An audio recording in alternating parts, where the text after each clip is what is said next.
There are 3 rules in Hannah's apartment. Keep the bedroom door closed after midnight. Never sleep facing the mirror. Don't turn off the light. Ever.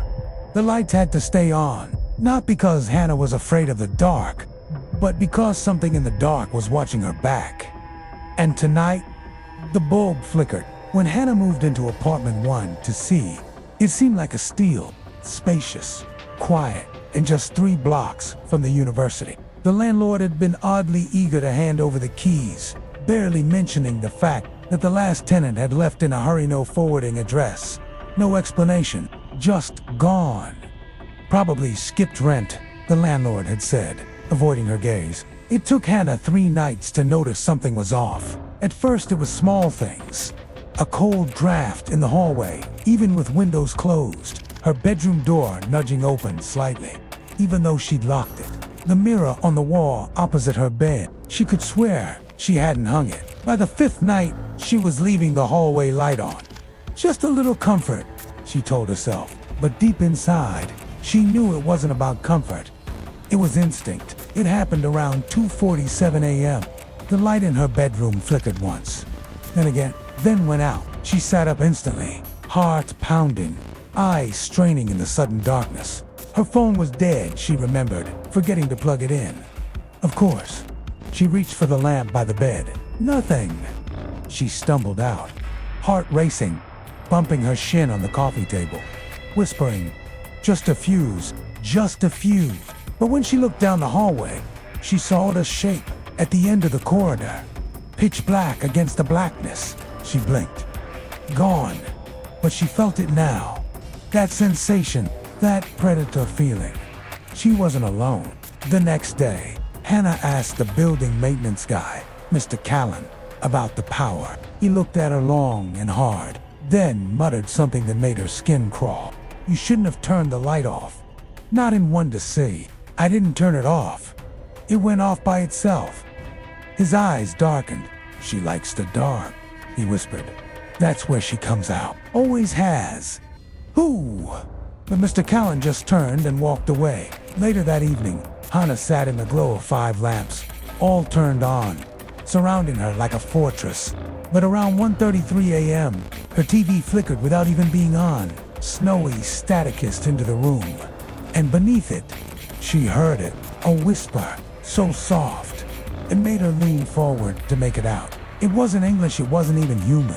It was like breathing, but wet, heavy, slurred. She unplugged the TV. The whispering stopped. But then on the wall across from her, shadow moved, except she hadn't. If you were in Hannah's place, would you keep the lights on forever, or would you run? Let me know in the comments before you scroll further.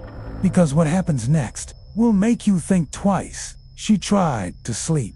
Somehow, a desk lamp burning on the nightstand. But her eyes kept flicking to the mirror. At first, it was her reflection. But then she saw someone behind her, a woman. Pale, long hair, no eyes, just black hollows, grinning. She turned. No one. Looked back at the mirror. Still there, closer. The reflection began moving toward her, but she hadn't moved. She grabbed the blanket, screamed, and threw it over the mirror. She didn't sleep that night. The light buzzed softly, a steady hum between this world and something else. The next day, Hannah went to the university archives. Apartment 12C wasn't just old, it was cursed. In 1987, a woman named Lillian Crowley was found dead inside. No signs of forced entry. She'd slit her own eyes open with a mirror shard, written in blood on the wall. She lives in the light, but comes through when it's dark. Since then, tenants reported identical things. Mirrors reflecting the wrong version of themselves. A woman who whispers when the lights flicker. Shadows that don't match your body. And every tenant left or vanished. Hannah bought backup batteries, flashlights, candles, even glow sticks. But at 3:12 a.m. that night, the power in the entire building went out. A full blackout. She lit a candle with trembling hands. The flame was small. The shadows rushed in from the mirror.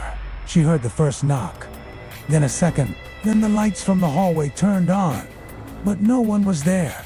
She whispered, "Please, I didn't turn them off." And from the dark mirror, a voice answered, "That's why I can come now." The knocking got louder. The mirror shook. Cracks began to spiderweb across it.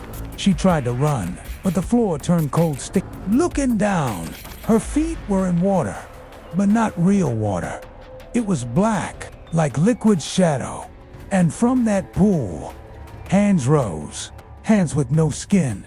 They grabbed her ankles. She screamed, but the sound was swallowed.